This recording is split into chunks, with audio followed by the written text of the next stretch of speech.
सच्चाई से गहराई तक खबर पहुंचाए आप तक। जेडीसीसी बैंक ने शुरू की डेबिट कार्ड सुविधा और गुरुवार को 3 ग्राहकों को डेबिट कार्ड भी प्रदान किया गया। जलगांव के जेडीसीसी बैंक में ग्राहकों को यह सुविधा पूर्व राजस्व मंत्री विधायक एकनाथ राव खड़से के हाथों से शुभारंभ करते हुए डेबिट कार्ड भी प्रदान किए गए। इस दौरान मौके पर बैंक के सदस्य विधायक सुरेश भोरे, किशोर पाटिल, गुलाबराव देवकर समेत अन्य मौजूद रहे। पत्रकारों से बात करते हुए विधायक एकनाथ राव खड़से ने बताया कि जिला बैंक को विशिष्ट दर्जे तक लाने के लिए सभी ने बहुत प्रयास किए हैं और अब बैंक की स्थिति स्थिर है।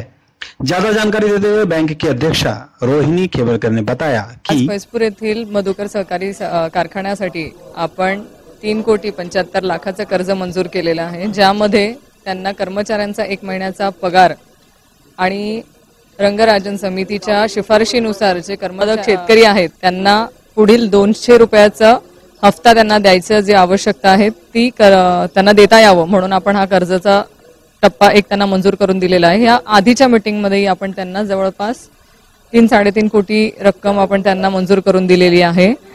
त्याचबरोबर बँकेच्या कर्मचारी भरतीवरती पण आता यावेळेस डिस्कशन केलं। जे सरकारच्या मान्यतेनुसार ज्या 4 कंपन्या आहेत त्या 4 कंपन्यांमधून एक कंपनी सिलेक्ट करून पुढच्या महिन्यापर्यंत आपण ही कर्मचारी भरतीची प्रक्रिया आपण पूर्ण करणार आहोत।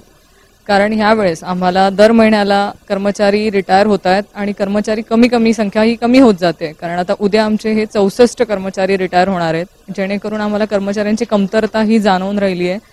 त्यासाठी 1 ते 2 महिन्यामध्ये आमची कर्मचारी भरतीची ही प्रक्रिया पूर्ण करण्याबरोबर राज्य शासनाने जो कर्ज माफीचा एक उत्तम निर्णय घेतलेला आहे त्या निर्णयाची माहिती जो काल आम्हाला जीआर मिळाला आहे त्या जीआर ची माहिती सगळ्या संचालक मंडळाला व्हावी आणि त्याचबरोबर जे शेतकरी त्यासाठी पात्र आहेत अशा शेतकऱ्यांची यादी बनवण्याचे आदेश सगळ्या संचालक मंडळाकडून सगळ्या कर्मचाऱ्यांना देण्यात आले, जेणेकरून एक यादी तयार करून ती नंतर आपल्याला वरती पाठवायची की कोण कोण ह्या यादीमध्ये आणि कोणकोणत्या निकषानुसार किती शेतकरी ह्या कर्जमाफीमध्ये बसतात की जेणेकरून त्यांना ह्या कर्जमाफीचा फायदा होणार आहे।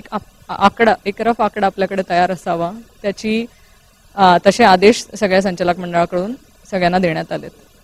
मुक्ताई शक्कर कारखाने के कर्ज के संबंध में पत्रकारों को जानकारी देते हुए विधायक खड़से ने बताया कि कर्ज पूरी तरह से सुरक्षित एवं नियमों के मुताबिक है। मुक्ताई कारखान्याला कर्ज देत असताना कारखान्याला कर्ज दिलेलं आहे तर कारखान्याच्यासाठी को जनरेशन वीज निर्मितीसाठी दिलेलं कर्ज आहे। तिथं गहाणखत करून घेतलेली आहे मालमत्ता, सारा कारखानाच गहाण ठेवलेला आहे, म्हणजे 90 कोटी रुपयाचं गहाणखत आहे। आणि यामधून वीज विक्रीचा करार हा राज्य विद्युत मंडळाशी केलेला आहे। त्यामुळे त्या ठिकाणी जेवढी वीज विकली जाईल किंवा जेवढं काही तिकडे येईल तो पैसा एक्सप्रो अकाउंटमधून सरळ बँकेत जमा होणार आहे।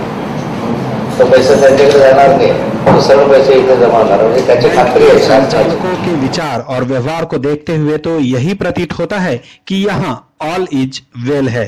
जलगांव से आनंद शर्मा की रिपोर्ट, इंडिया आप तक के लिए।